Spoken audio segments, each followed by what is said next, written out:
కట్టె పొంగలి తయారు చేయడానికి కావలసిన పదార్థాలు: బియ్యం 1 కప్, పెసరపప్పు 1/2 కప్, నెయ్యి 2 టేబుల్ స్పూన్స్, మిరియాలు 1 టేబుల్ స్పూన్, పచ్చిమిర్చి 4, కరివేపాకు కొద్దిగా, అల్లం 1 ఇంచ్, జీడిపప్పు కొద్దిగా, ఉప్పు తగినంత, జీలకర్ర 1 టీ స్పూన్, ఇంగువ చిటికెడు.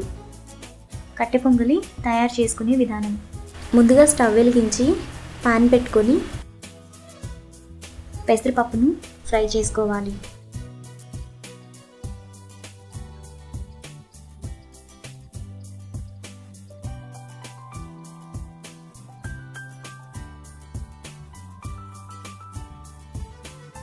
ఈ విధంగా బ్రౌన్ కలర్ రాగానే ప్లేట్లోకి తీసుకోవాలి.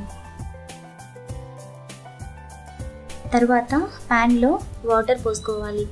1 కప్పు రైస్కు 2 కప్స్ వాటర్ పోసుకోవాలి. పెసరపప్పుకు కూడా 1 కప్ పెసరపప్పుకు 2 కప్స్ వాటర్ పోసుకోవాలి. ఇప్పుడు ఉప్పు, బియ్యం,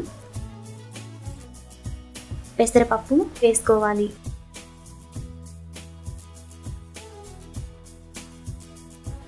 ఇప్పుడు మూత పెట్టి ఉడకనివ్వాలి.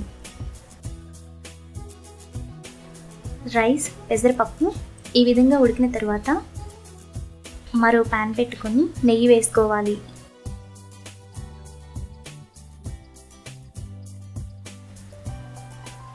నెయ్యి వేడైన తర్వాత పచ్చిమిర్చి, కరివేపాకు, అల్లం వేసి 1 మినిట్ వరకు ఫ్రై చేసుకోవాలి.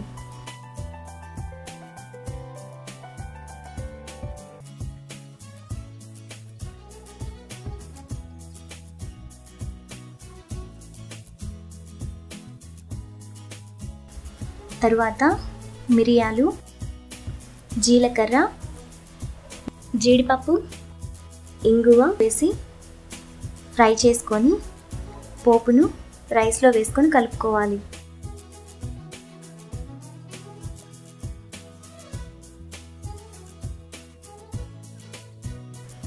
ఇప్పుడు ఒక బౌల్లోకి తీసుకుంటే ఎంతో టేస్టీగా ఉండే కట్టె పొంగలి రెడీ.